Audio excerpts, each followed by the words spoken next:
to speak in a political capacity. Karibu. And Charles Kipkulei, I don't think we've had you on the show before. Yeah, it's my first time. Okay, so Karibu sana. Thank you. So you've heard the comments the opposition leader, Raila Odinga, if you can still call him that, has made yesterday. So what are your thoughts on that? Let's start with you, Manyora. Well, I think Raila is in a difficult situation.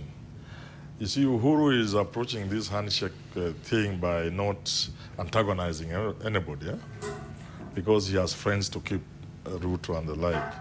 But Raila, if he goes that path, then he becomes irrelevant. So he's also seeking relevance, and he's also addressing his people. Otherwise, he'll lose them. He has to keep giving them some hope. So utterances such as these are meant to keep the opposition hopes alive. Okay. Muthuma, do you agree? Totally. I think more than anything, when you bring the issue back, and I'm sorry, you know, this has to come back, the issue of legitimacy and who won the 2017 elections, we've already bolted from that. You know, when you talk about them not winning the first round in August and then in January, you know, whatever happened, the legitimacy factor and the legality factor was actually decided by the Supreme Court of Kenya. They had nothing to do with the parties. So I think, like Prof is saying, I agree with him 110%. This is an issue of putting your house, or, you know, the people from, you know, exiting that group. And I think if they are going to be listening to that, I think then they are going to have a very serious situation come, you know, 2022. So, by the way, him being the leader of the opposition, like you said, if he still fits that bill, I think we're going to be hearing more of this. Okay. Kipkulei, is he still seeking relevance, and isn't it a bit too late in the day to be rehashing the events of the election last year? Well, on the question of relevance, I think Raila Odinga does not have really to struggle to gain relevance. The question is, from which side does he stand when he looks for this relevance? Since the handshake, Raila Odinga has always assumed the position of a statesman, and almost people have been confusing him, maybe even with a principal in Jubilee. But now, after the comments that he made yesterday, and coming from maybe the reaction from the Deputy President's remarks earlier, then you can see he has been provoked and is now almost forgetting that he has a pact with President Uhuru Kenyatta, where they're supposed to unite the country. Therefore, Raila Odinga has been rattled and removed from his comfort zone of the handshake, because when he says Jubilee never won, essentially he's telling Uhuru Kenyatta, whom he has told, we are going to unite the country, that I really do not recognize you as the president of Kenya.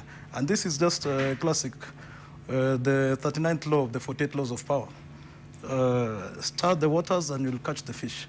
So right now it is strategic utilization of emotion, just trying to get someone throwing off balance, but remain objective yourself. Okay, thank you very much. So you brought up the subject of the Deputy President's remarks over the weekend. We'll come right back to that. We were discussing the remarks made by opposition leader Raila Odinga with my panel, and that includes Gabriel Muthuma, Herman Manyora, and Charles Kipkulei. So now the Deputy President himself made very interesting remarks, which you raised, Charles, and that was over the weekend. And he said, or created the impression, that he feels like there's a debt owed to him by Raila and Mudavadi. Let's listen into that before we get into that discussion. Naomba kwa unyenyekevu, sisemi kwa lazima. Lakini mzuri niseme ama ni namna gani? Heri niseme msiniambie siku ingine mbona ulikuwa na maneno na haukusema. Mimi nauliza nyinyi, mnaona hapo iko makosa kweli? Kwa sababu ile mimi niliwasaidia. Ule akakuwa prime minister, ule mwingine akakuwa deputy. Saa hii mimi ndio nimekaribia. Sasa wakiniunga mkono iko makosa. Sasa iko haja gani ya kusungukana tena? Simu nisaidie tu nifike haraka hivi, alafu maneno. Sasa na Ruto amekuja kudai nyinyi mko na deni yake. Wache mambo ya kudai madeni bwana. Sisi hatuna deni lake. Tunaelewana kabisa, lakini tunamheshimu kama Mkenya, si ndio? Na tekeleze kazi yake ya Mungu. Sasa hiyo haijulikani, lakini tuende tukijua hatuna deni lake. So do these agreements politicians get into right before the elections usually pan out? Let's start with you, Manyora. You know, this politics of debts has been with us for a while, spanning all the way from 1963 with Jaramogi Odinga dying, his debt not having been paid by the Kenyattas. And we remember the famous one of 2002, Kibaki and Raila again. So these debts are with us. Whether or not Ruto has a debt to be paid, I don't know. I find it interesting, he's saying he could even have been the Prime Minister in 2008. Maybe he has forgotten a number of things. At that time, he was a small young man, and Kenya was burning. I don't think America would have sent Condoleezza Rice to come and talk about really power sharing, if that power sharing was to lead to somebody, a rookie politician like Ruto becoming the Prime Minister. I think we were sorting out a very big issue, and it could only have involved Raila and Kibaki. So, but every politician has every right to say he's owed. So if Ruto is owed, fine, he'll be paid. But I've heard people saying it's good to pay debts, but like in Chinua Achebe's book, Unoka says he will pay, but he will start with the bigger debts and the older debts. So I've heard people saying if debts are to be paid, I think the oldest debt in this country is owed to Raila Odinga. Perhaps they will start there, I don't know. Okay. Why bring it up now?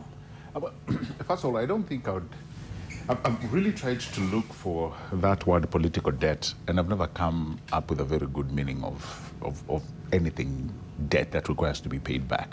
Probably what we should be using, and if I was to advise a politician, I'd tell them use something like, more like a political, it's more like a political favor. Let me call it that.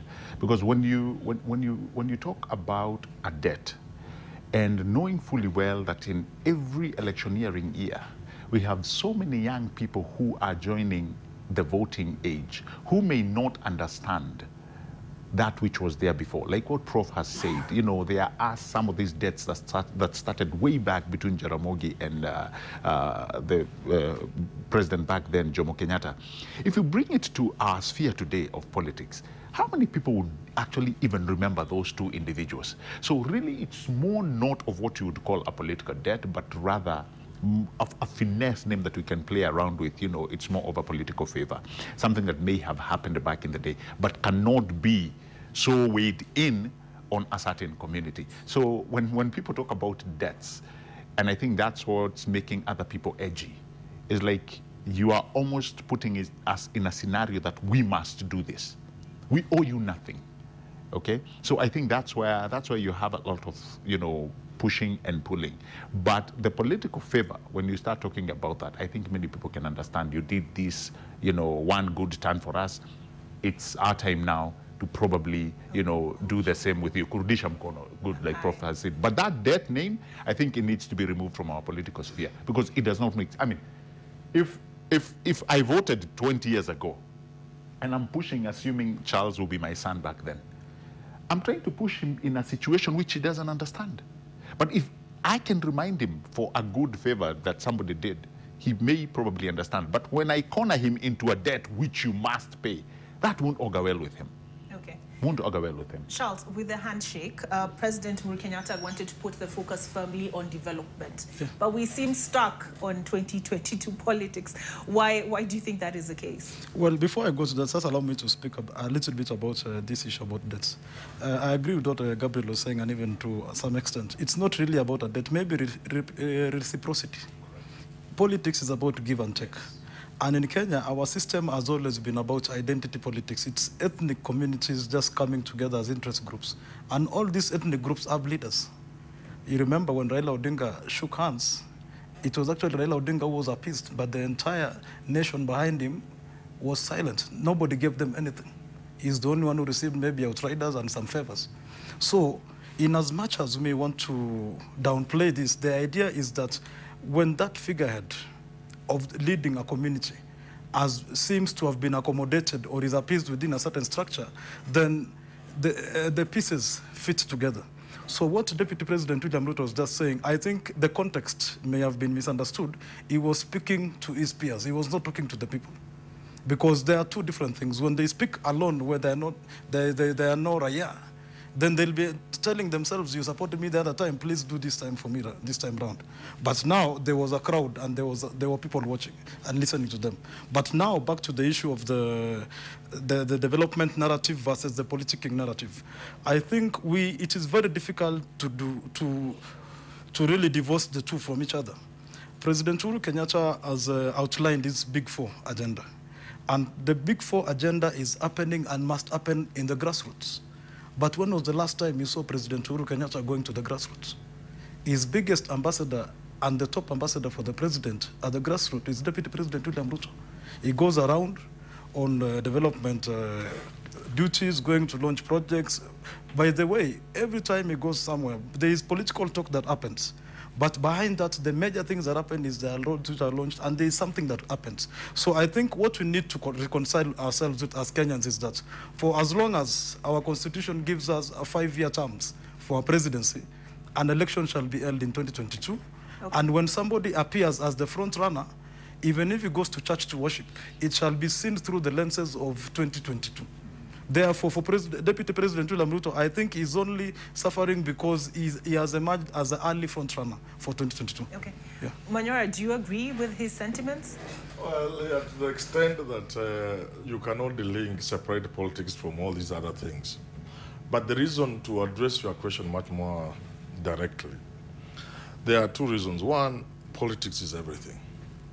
Politics defines everything. Like Kwame Nkrumah said, get ye first the political kingdom, and all else shall follow. And more used to tell us than we used to laugh. Siasa mbaya, maisha mbaya. Siasa mzuri. It is true. If you don't get your politics right, nothing else will be right. And why this country is still poor so many years after independence is because we've never gotten our politics right. And now that's where I fix the handshake. If the handshake is going to fix our problems, all the way from corruption, poverty, and all those bad things that are tribalism and all these things. If the handshake is going to fix that, it will first have to fix the politics. And that is where 2022 comes in.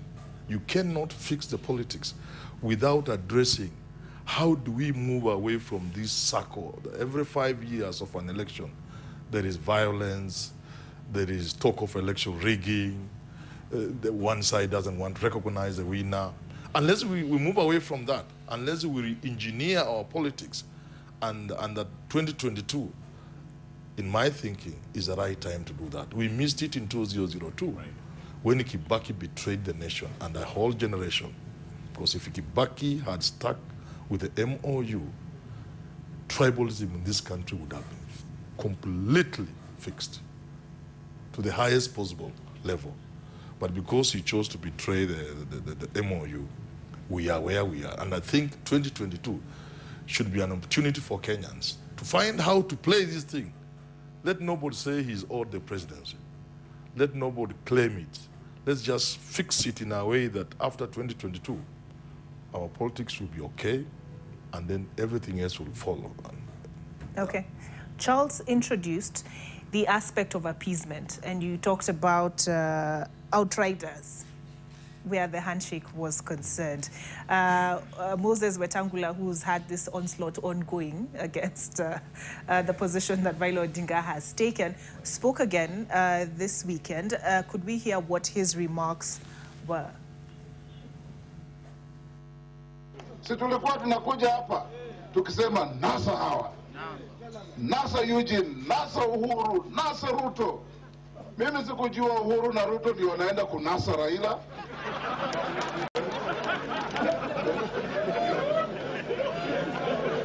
Our clarion call became the bait against us. Ndugu Musalia wewe ndio ulituzalishia nasa hawa. Tukasema nasa hawa. Sasa Raila amenaswa hata haongei. Nilisema unajua table manners require that when you are eating you don't talk. You keep quiet. Those are good table manners. Hata wewe ukiwa na mbwa yako kali kabisa kila siku inabweka, siku ile na nyamaza, ujue na mfupa kubwa kabisa inakula. Does Wetangula have a point? Was there an element of self-interest to the handshake? Not only to the handshake, I think we shouldn't run away. And Prof, being our elder in politics, will tell us that politics is about interests. But with Wetangula, I think he's personified it. And this is not because NASA may have lost or there was a handshake. I think his emanates from the fact that he did not get the support that he required when he wanted to keep the position of the Senate minority leader.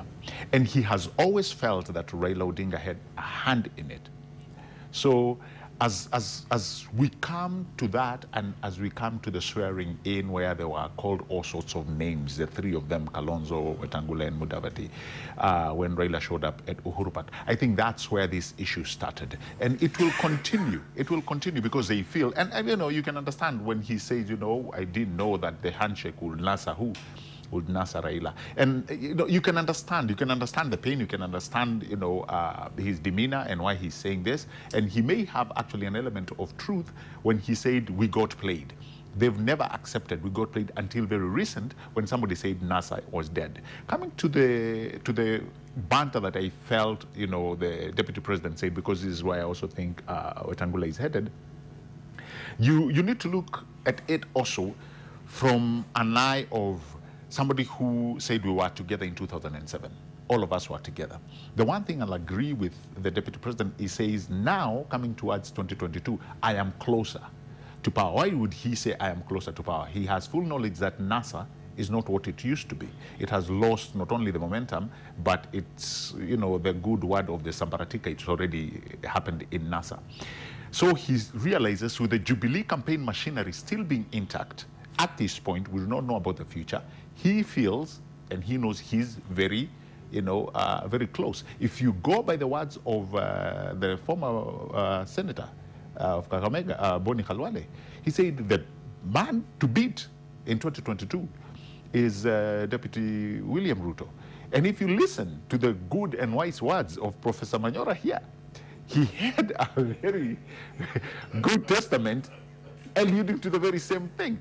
So it is true that the deputy president is closer. And one probably he's inviting the two gentlemen, really, and I took it as a banter, honestly. Took it as a banter, he's saying, and that's why everybody was laughing.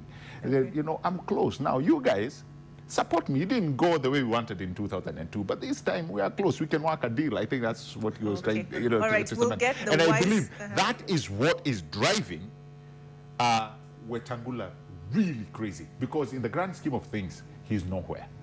So I think that's what's really driving him mad. Okay. And he has a point at this. All right, Manyora, we'll get your wise words when we come back from this short break. Professor, we come back to you for your wise words on what Moses Wetangula had to say a bit earlier. Moses Wetangula is a bitter man. Everybody knows that. Yeah. But what makes him even more worried is a truth that is now irrelevant. Because it's known to all people in Western Kenya and even at the national level that outside NASA, Wetangula would not even have won the senatorial seat. His strength came from his association with Raila and Mudavadi and the rest of his colleagues. So he knows now that he tried to retain Mudavadi in that kind of thinking. But at some point, both Mudavadi and Wetangula and Kalonzo left him alone. So it's clear to him that I think his days are numbered in politics. So he will be bitter, naturally. Naturally, he'll be bitter. We sympathize with him, and we can't do more than that. So does he not have a valid point, Charles? Well, I think for Wetangula, it's a case of sour grapes. When Raila Odinga... But he does say, yeah. I mean, what we promised the electorate we haven't delivered on. Yeah, true. Let them down. For him, he feels that if this handshake was to be done, then it will have been awesome in terms of bringing together everyone who was a principal in NASA at that time. So for him, he feels that they were thrown under the bus, but it's also many other factors come together to make him really bitter as he is. Because again, in Western Kenya, there is a pecking order, and I don't think he's number one. So he feels that, and you could see from how he was ousted from Senate as the minority leader, there were guys even telling him, you don't have numbers. Essentially, there is nothing you can really bring to the table. So for Wetangula, he has a point that the quest for opposition functioning as an opposition outfit within NASA has been abandoned, and now they've been left just to chart their own paths. But for him, instead of the opportunity that he had was to continue with the fight, remain an opposition leader.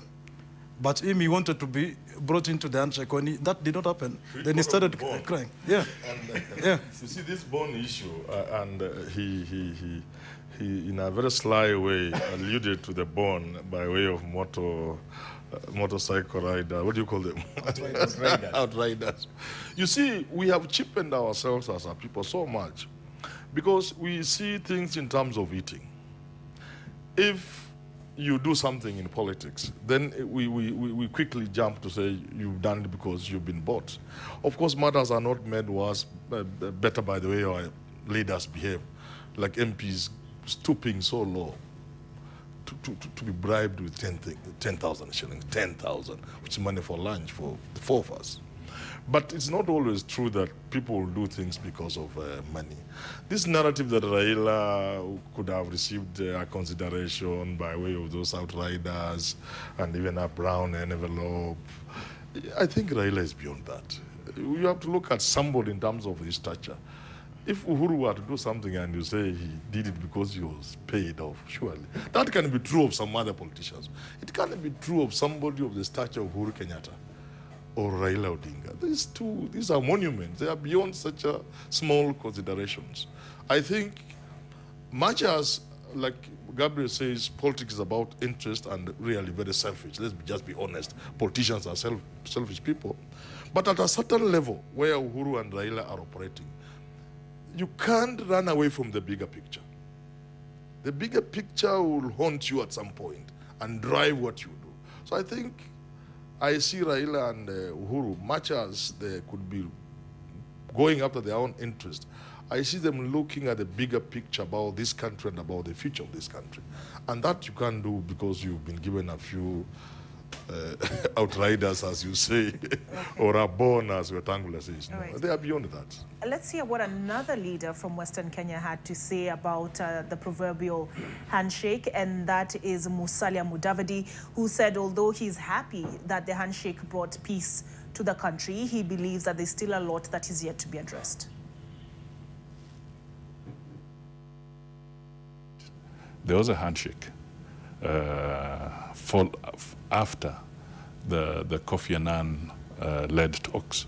There was a handshake on the same Harambee House stairs, and the whole world was watching at that time, just as it was watching this. Now, what happened after that?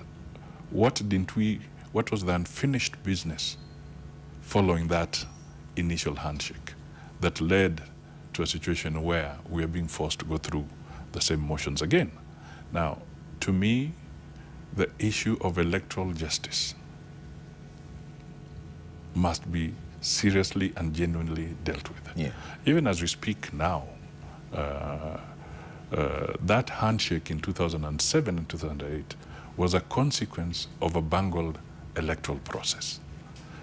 What we are seeing here is also a handshake that is propelled by an equally controversial electoral process. So clearly, the 5-year period, what was identified as the cause of this kind of tension has not been resolved. And as we speak today, the institution that is called the IEBC is in shambles. It's riddled with corruption. They are taking each other to court. And 1 year has lapsed since the last election, and we are not seeing a serious effort to resolve the issues surrounding the IEBC. he asks, legitimately, I believe, and brings us to the question of Kofi Annan's legacy, Right. where the electoral reform process is concerned. I think we have pictures of what Mudavadi referred to, which is the initial handshake between Mwai Kibaki and Raila Odinga, and we had Kofi Annan present. He passed away on Saturday. Right. Between then and now, what Musalia is asking, why was it necessary to have another handshake? What is it that we haven't gotten right in that period? Mudavadi is saying in 2007, 2008, the handshake was occasioned by what was happening in the country. The country was almost collapsing.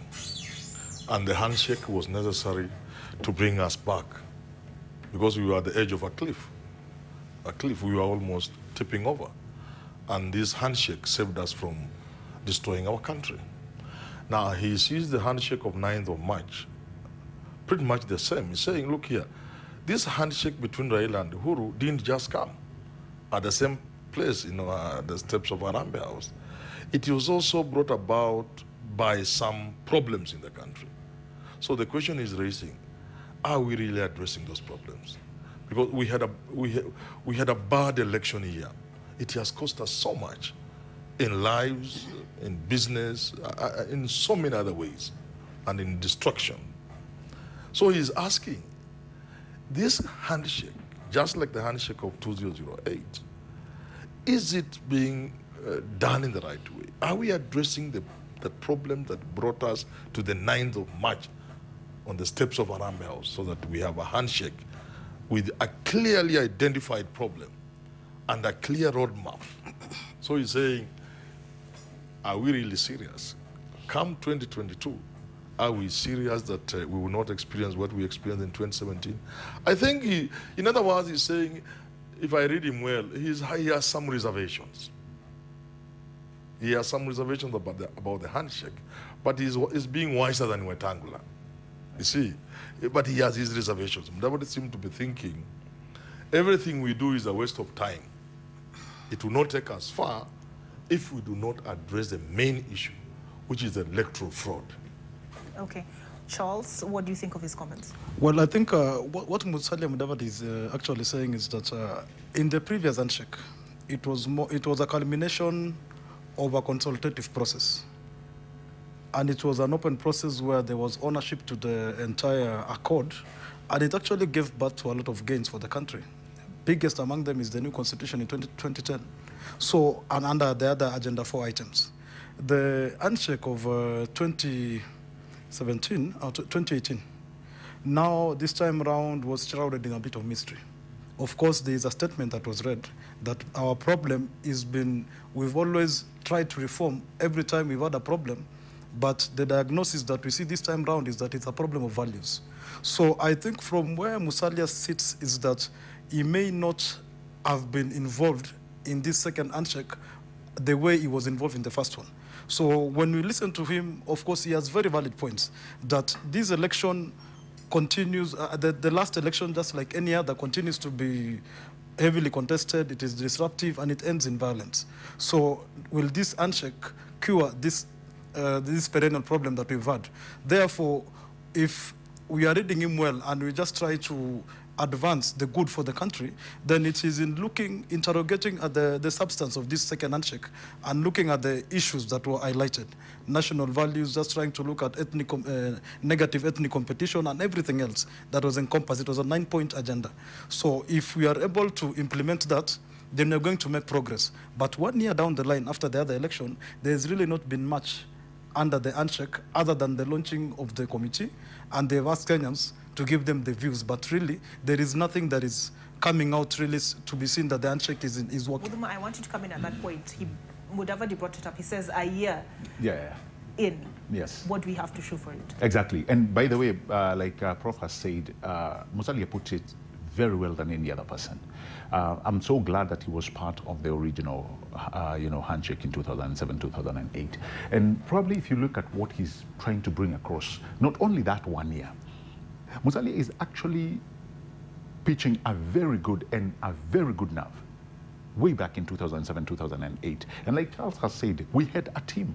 that actually came out with a raft of issues, including the Agenda 4. Now, if you sit down with that Agenda 4, it addresses so much things that Johansen Kriegler left for us. And he said, if you walk this road, I can guarantee you you're going to save a nation. But if you do not, the next time you play around like this, 2007, 2008 will look like a birthday or a Christmas party. But we've continued playing with that tag. Nobody sat down back then when we were talking about minimum reforms. We've had 10 years to inject maximum reforms. And that's what Musalia is talking about. Key among many things that he spoke about on that interview, he talked about our electoral body. And it seems that's where the issue is at this point. 1 year removed from the last election, which may have actually ended, if we did not sort it out quickly, may have actually gone the way 2007, 2008 went. So why do we keep repeating this? What haven't we learned? And I think the thing that we haven't learned is among the key components that Johansen Kriegler and the team talked about. One among them was to ensure that there is super and maximum reforms in our electoral process, that we do not start running around helter-skelter when we are nearing an election. 24 months removed from an election, all systems should be go. There should be no saying, Prof is importing electoral materials, Charles is bringing in scanners. That should not be it. Exactly. 24 months before an election. Look at how close we came. IEBC were in court every other week. Before we even went into an election, there were issues about the ballot papers, about who is printing what, about the scanners, about the computer. It was a weird situation. And even infightings within the commission itself. And he is very right to say, even at this point, as we are talking within 1 year removed, Chiloba and the chairman still have court battles. What are we expecting then in 4 years to come? Will we have solved anything? I think what he's calling upon, given the fact that we still have the Building Bridges initiative, I think what he's looking at is for this team to come up with a very good policy, if you will, or whatever they'll bring back. A paper that is saying, albeit the fact that we have elections every 5 years, we will never witness that which we witnessed before. And what are these rafts? We have to wait and see. And that's why I was calling upon the Building Bridges. We need to support this team so that they can come and tell us what the president said, what the deputy president said, and he has been actually a proponent of saying Kenya will not go back where it was 2007. But what have we done to ensure it never goes back? What have we put in place? And I think that is what exactly Musalia was talking about. Okay, Prof, I want you to come in at that point. I interviewed Aiden Duale on Thursday on the issue of electoral reforms. I also interviewed Opio Wandai, who's the ODM Secretary for Political Affairs. And they seem to have very different points of view where the Building Bridges initiative is concerned, particularly where elections are concerned. Duale said this Building Bridges initiative is all about unity and cohesion, has nothing to do with elections. I know you've said that Maishambaya, Siasambaya, Maishambaya. I know that is your position. Then we had Opio Wandai saying that this Building Bridges initiative report will dictate what action will be taken moving forward where elections are concerned. But they all agree that we cannot have a repeat of what happened in 2013, 2017, where the IEBC is being constituted last minute and is trying to ensure that the process runs smoothly at the last minute. You know what? Mudavadi could also be saying something. That we've had problems with our elections because people who hold state capture will always determine who becomes president. And because of that, we end up with the problems we have had, including the ones we went through last year. So he could be posing this question. Could it be the case that Uhuru and Raila, having decided that they know who they want to make president in 2022, perhaps other than Ruto, could these two gentlemen be planning to maintain the same system so that they have their way? You know, it is very serious. I've been reading David very quite keenly. He could be saying, you gentlemen, you are not focusing as much on electoral reforms as I think you should. And I suspect you want to use the same fraud to put your man in 2022 because you want to shortchange Ruto. I could be wrong, but I think there's a lot of, there's enough to worry some guys that if indeed these two gentlemen, the building bridges is just a cover for what they want to do, they want somebody other than Ruto to be president of the Republic of Kenya in 2022, they will need the same machinery they used to play fraud against Raila and the rest, now to play in favor of the same people to whom it had been used against. Okay. So, Charles, is the Deputy President rightly resistant, or he appears to be, of there being some manipulation of the electoral process through the Building Bridges Initiative? Well, my view about the Building Bridges Initiative, and especially with regards to the Deputy President, is that Deputy President William Ruto and Uhuru Kenyatta, the President, have always spoken on the same length. The day that they shook hands with Raila Odinga, among the first persons to endorse and support the Building Bridges Initiative was Deputy President William Ruto. The problem facing that could have been about yeah. What I'm saying is that the problem appears when we have people now trying to plant landmines or to utilize the handshake to isolate William Ruto from the equation. Because if the Building Bridges Initiative becomes a strategy of isolation, then it shall not achieve anything. Because then it shall have created ostracism within one section of Kenya. And that way, this unity aspect that we are really seeking will not be achieved. Therefore, for Deputy President William Ruto, President Uhuru Kenyatta has always been consistent in asking every Kenyan to embrace the initiative. He asks everybody to support it. But the reverse is hard as late as yesterday, when legislators allied to Raila Odinga was speaking and they said, this Building Bridges Initiative is about only two people. The only two people who took the oath. One which was constitutional and the other one, whatever it was.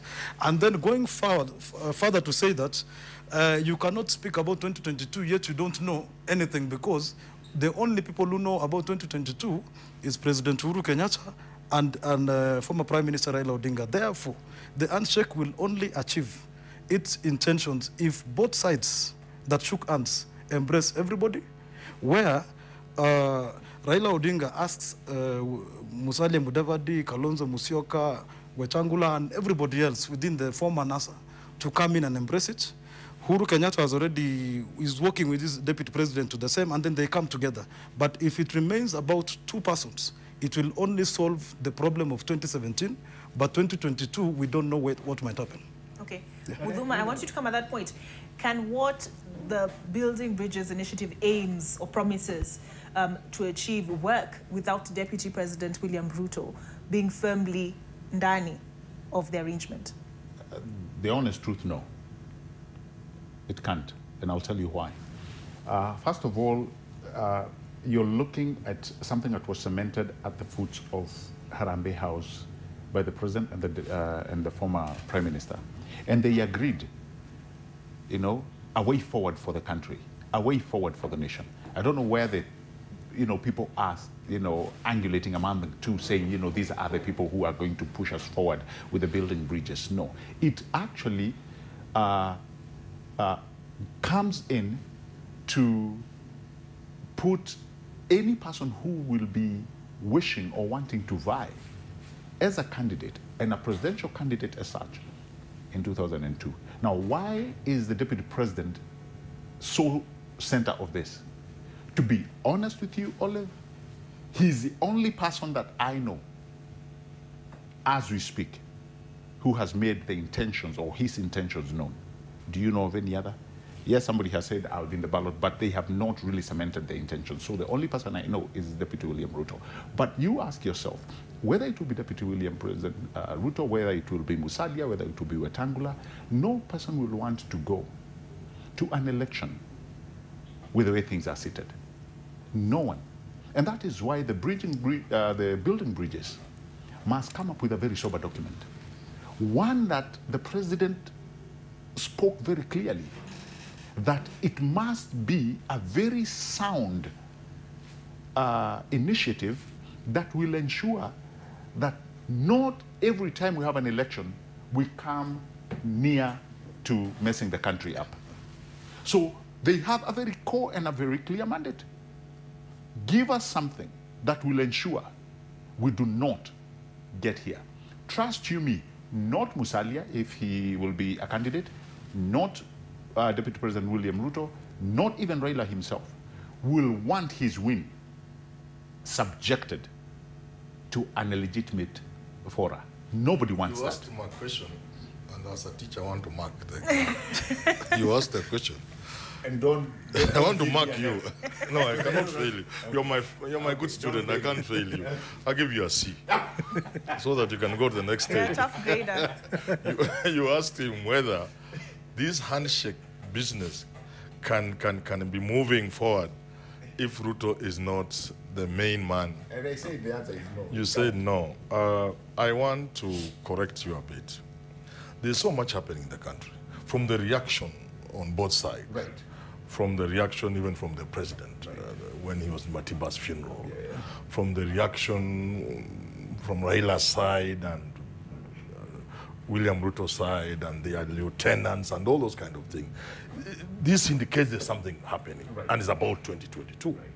Now, let's read this against the truth and the obvious position that up until the handshake on the 9th of March, nobody could have imagined Ruto was going to get any opposition. He was an obvious.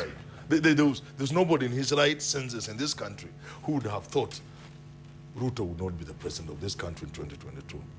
So now, if things are happening, then there must be a change in the game plan. Because you need not have done anything if Ruto was going to be the president. Things were just okay. But the fact that things are being re-engineered, as in the words of Kajwang, these are the Kajwang here, yes, that vitu inaiva, hiyo vitu naiva hapo, Ruto haiko hapo ndani. No. Okay. You and I want Charles, I wanted to get into the 1 minute. conversation. with you giving me a C, and you know, with your narrative notwithstanding, you see. Remember, D is also passed. No. Even you switch it slightly higher than D. You asked whether it can actually go on. Remember what we are looking for, Olive, is the support. And you cannot fail to see Ruto support in the building bridges. You know why? You're talking about people who control masses. Let's give it at that. You need everybody coming in. Same way the Building Bridges initiative could not have happened without Raila, without Uhuru. Same thing. All right? These are people who have a massive following. And it's interesting you bring that point up. Exactly. You will need goodwill from all corners, even the people from the coast. All right? And that's why Raila was very key in it. Same thing, people from Western. They have their leader. If they choose, Musalia is not running with the Building Bridges, it will have an issue. You know why? He has a massive following. People will say, if he's not there, if he's not part of it, we want to know what it is all about. But if the key indicator is heading to ensuring that we have a safer way of conducting our elections, trust you me, Olive, it will need the goodwill of the people that we have talked about. And I hear you. Yeah. Charles, yesterday, the vice chairman of Jubilee spoke, David Morathe, and he sort of, validated the speculation that has been going on that there is already a divide within the Jubilee party. Because he said, he censured the majority leader in the National Assembly, who is Aiden Duale, and also the chief whip, Washiali, saying that, you know, the government cannot be pushing or nominating people or pushing an agenda and then getting opposition from its leaders in the House. So there really appears to be camps. And he went on to say that there's no way Deputy President William Ruto can become president in 2022 without the support of Uhuru or without the support of his people. So what do you think of his comments? Already, even before we go, we see the report from the Building Bridges Initiative. It's as though, to say it in Kiswahili, Ruto ashajitoa. Yeah, I think the challenge that we have and the reality that we must contend with is that for the Building Bridges Initiative, it was something for Kenyans. It was not just for Uhuru Kenyatta and Raila Odinga. For it to work, it must bring everybody on board. And that includes Deputy President William Ruto. And as I said earlier in my opening remarks, is the is the first and the leading front runner going to 2022. So any initiative that attempts to unite Kenya and does not involve, I will not speak only for William Ruto alone, but any other leader with the ability to mobilize Kenyans behind him may not work. Because then it will be isolated. People will just disconnect from it and say it was about 2017. Let's sort our issues in 2022 with a different set of people. So for it to work, it must bring everybody. But now to the comments of the Jubilee Party Vice Chair.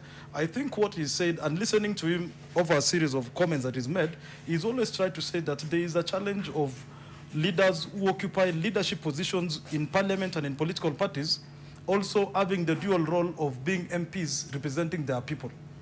Because now, at some point, you listen to Majority Leader Aden Duale speak, and you will see this is the leader of majority. This is speaking as a Jubilee position. Sometimes you listen to him speak, you'll hear him speak as the member of parliament from Garissa town. Therefore, the challenge that comes there is that for such leaders, they have a higher call to really converge their views and know that when they speak, they may be misunderstood. But from the point of Murade that President Kenyatta support to William Ruto is critical for him to support him, then it makes sense. At the end of the day, Jubilee has a very clear succession plan. It is the only party which knows who's going to succeed the president. At least that has not been negated. It has been said, and it was affirmed, and I've not heard anybody else saying that we have another candidate for the presidency who will succeed Uhuru Kenyatta. That has been said. Therefore, what Murade is trying to say is that for the party to succeed and to really continue past Uhuru Kenyatta, then it must remain united. And for it to remain united, then discipline has to be put in place at those low levels. Okay. That does not mean there are factions. It's only that when they speak, people see Uhuru Kenyatta the legacy president. He's no longer going to be the incumbent in 2022. He's not going to be running for presidency. They are looking at Deputy President William Ruto as the candidate for Jubilee. So when they try to separate the two, then factions appear. But in reality, these are two people working as one and with a very clear succession plan, which to the best of my knowledge has never been negated once it was stated prior to the elections. And are they two people working as one? Olive, just one last thing that Professor said when he was marking Gabriel's comments. Yeah. He said prior to March 9th, 8th, prior to the handshake, there was that assumption that William Ruto was the man, and nobody will even see that there is opposition to him. The reason is, at that point, the election had not come to closure. It is the handshake which brought this election to closure, and at that time, President Uhuru Kenyatta was functioning mainly as a Jubilee leader. People will see him, and they'll see him operating within the context of the challenges and the opposition he was facing from the NASA brigade. But after the handshake, President Uhuru Kenyatta was given the leeway and the space and the time to operate purely as head of state.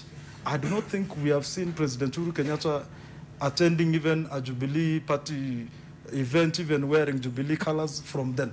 Therefore, when that happened, it left William Ruto alone in the field. He became the man where everybody was looking at him. He's the one which Woodrow Wilson was saying, the man in the arena at the moment. Okay. Yeah. Prof, they keep trying to assure us that is the president and the DP that wako pamoja. Are they really together? If you listen to Murade, the Jubilee Vice Chair, and you must know who Murade is, I've listened to him on 2 or 3 occasions, and nothing demonstrates what is happening in Jubilee than what he says and his body language. There is a clear us versus them in Jubilee. At one time in an interview in some other TV station, he says, I don't understand why these people are running all over the place. I've never had anybody declaring he wants to be president. I've not had Raila declare. As far as I know, we in Jubilee have a clear game plan. And why are these people? Why are these people? And he dwelt on the this, so that the us versus them was very clear in Jubilee. There is a section in Jubilee that doesn't support Ruto at all, especially after the victory of Kenyatta. People came out in their true colors, and there are also people in Jubilee who must be privy to what's going on in that handshake. And I have mentioned repeatedly, and it's in the interest of the Deputy President and his people, Charles included, and to some extent my student. It is in their interest to know that ndani ya hii gota, Ruto is not there. He's not inside there. They don't have Ruto in mind. That's not to say Ruto will not be president, because Ruto sio mtu wa kuchezea. From the time he beat Reuben Chesire was not just another politician. Reuben Chesire, it is in Reuben Chesire's home that Moi grew as an orphan. And at some point, I think, who slapped him? Was it Ruto or someone? And the mother was asking Moi, how could you allow this to happen to my son? That is the man Ruto beat when he was a young boy. And the way he has maneuvered from the no campaign for the 2010 election until he has maneuvered to be Uhuru's deputy president in 2013. That's not a man you can underrate. Do so at your own peril.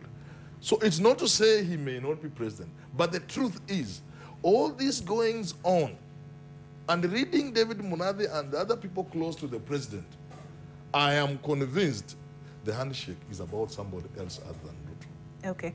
Yes. Can the DP, does he stand a chance? Can he clinch it, as Mudavadi said, without the president's support? Well, if I also heard Mudavadi right, he said, their position has never changed, which means, Jubilee's position. Now, let me be very clear on this one. And if you go out of this bubble, you can actually now start winding the narrative that Prof is talking about. If at one point Jubilee messes up and disconnects from their original formation, if they mess up, then you can forget about their succession plan. And then again, just like Prof has said, that does not mean to disqualify Deputy William Ruto from being president. But the weight that Jubilee has, one, even in moving forward, the country and Parliament and Senate, to an extent, is because of their togetherness. The minute that is affected, expect a lot of casualty. And I can guarantee you they'll be trying to swim up for air. And if I was any politician out there who has serious ambitions of 2022, my first thing that I would train my sights on would be Jubilee. Because as we speak right now, and don't forget, the Jubilee we see right now was a serious formation of the deputy president. You remember when people are actually pointing fingers at him, why are you diluting URP into Jubilee? Well, and people talked. But he's the only one who has a good bird's eye view of 2022. So if that is dented a serious political blow, and Jubilee, in the Kiswahili word, sambaratikas, then you're going to see a serious disembarkment of a political affair that would have put easily Deputy President William Ruto into the presidential seat. However, because as we speak right now, Jubilee is a very serious campaign machinery. Give them that. If they are able to stick together, do three things. One, which is sticking together. Two, is progressing the agendas of the president, the big four. Third, fighting corruption. And I'm not talking about corruption on our dailies and being seen to fight corruption and actually to an extent succeed in fighting it.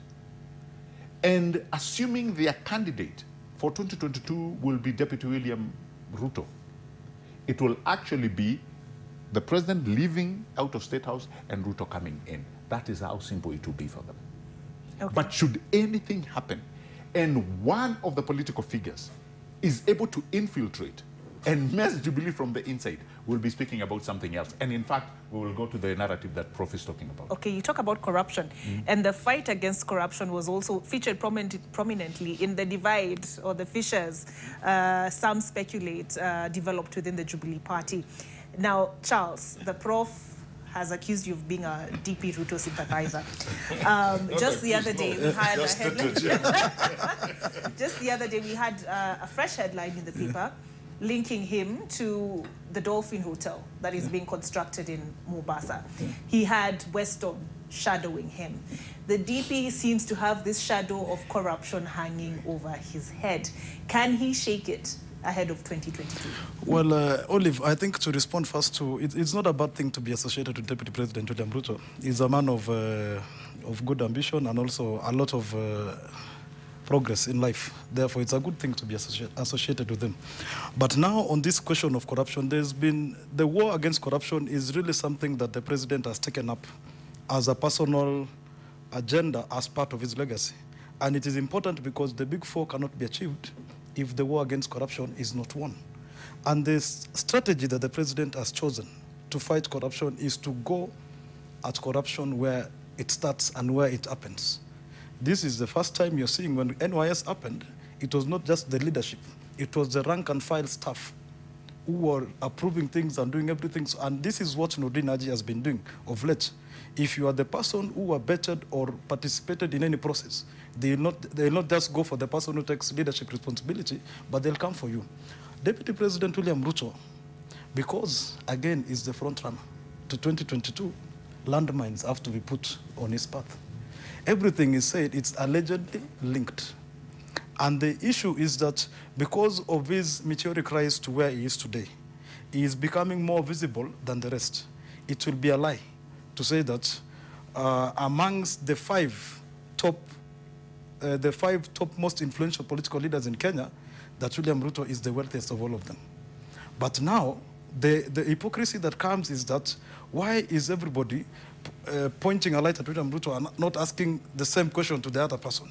It's because he's the front runner, and something that was said earlier, there is what is emerging, which is being called the weaponization of the war against corruption, where the war against corruption has been used to advance a certain political narrative, and it is used really to try and derail the ambitions of Deputy President William Ruto. But in the absence of any conviction, in the absence of evidence, where it remains, where they're saying it is linked, allegedly connected, and all those, then anybody else, mud can be thrown at anybody else. But as a nation, we must rise to that point where we say we should not crucify people at the court of public opinion, because if you go that path, then there'll be nobody. There is a statesman in America who made a speech and said, life imitates a farce. He said that sometimes we want to put in place a government of angels, and if you go down that path, then our seats of leadership and our offices of public service shall lie empty. And to quote Jesus Christ even himself, he was no sin, let him throw the first stone. But for the Deputy President William Ruto, this is happening because the persons in some quarters who are able to influence public opinion and national conversations have seen that the best way to do this is to muddy his character by putting the issue of corruption. But I don't think if you are to pride ourselves as a nation guided by the rule of law, then we'll ask where is the conviction and where is the direct link. And if that happens, then let the law take its course. Okay, Charles, you've put up quite the robust response. And I want to end the conversation on that point, at that point. And I hope you buy lunch from the money you get from Karen. Now, you see, to say that they are throwing mud at Ruto and saying he's the most corrupt because he's a front runner is not true. Because these things started way back before he became anywhere near front runner. Jubilee was still fighting for survival in the 2013-2017 election, whatever, period. The reason is simple. This is a country of thieves. I've said it repeatedly on this bench here and elsewhere, that Kenyans are basically thieves. But there is hedging. These thieves also have enjoyed political power since independence. It is a club thing. It is a few families, a few individuals who own Kenya in terms of property, and all of it is made through stealing. Now, Ruto is a gate crusher. When you are a gate crusher and you try to enter, they don't take it kindly. And that's why they expose him. Look at people like Mulongaro. They made money quickly and they were exposed. Not because they were the most corrupt people still in this country, but because Ruto is a rank outsider. When an outsider makes entry on the table where the barons are feasting, they are never happy. And you'll be exposed. Whether you are running for office or not, definitely you cannot enter the billionaire club in this country without mud being thrown at you. So I think that's a better explanation. Right. That thank you, Prof. Let me bring in Gabriel because we need to end the conversation. Yes. and I think where we are in the fight against corruption, the last thing I would want to do is have anybody, both the president, the deputy president, even the former prime minister, and everybody within the leadership rank being sanitized. If you're talking about a property that the deputy president owns, and you feel, or there are accusations about corruption, get the parties that are mandated by the Constitution and by the law to investigate it deep and wide. Let us know for sure. But the one thing that we must run away from, Olive, is this speculation. We need to run away from it. If there is a serious issue in matters corruption, let us know that these are the facts. Put him through the confines of the law. Let law take... You know, I remember your broadcast actually did an interview of the very same person we are talking about at his current home. And that question was asked. And he looked onto the camera and said the very same words that he was asked to repeat. Never been corrupt, and the whole 9 yards. I would really love to see somebody like that, who is going to be president, taken through the legal justice system, if that needs to be said. One thing I keep saying, let us run away from speculation. Something just out of the extraordinary. A friend was having a conversation, and this one you want to hear, and this is what he said. He said he'd have thought the late Biwott, may God continue to rest his soul in peace, was a trillionaire. But when the estate came to be divided, everybody was shocked and said, oh, we would have expected to have him to have been a multi-trillionaire because of the stories we've had. How many stories have you had growing up about the late Biwott? Okay. All right? All right. So what he was capturing is there's always a line of truth that we are not told when it comes to speculation. We deal with things that we cannot prove, and half of the time we consume them as fact, and we pass them as truths, which most of the time is not the true position. Okay, that is a good point on which to end this discussion. Thank you very much, Gabriel Muthuma, Herman Manyora, and Charles Kipkulei.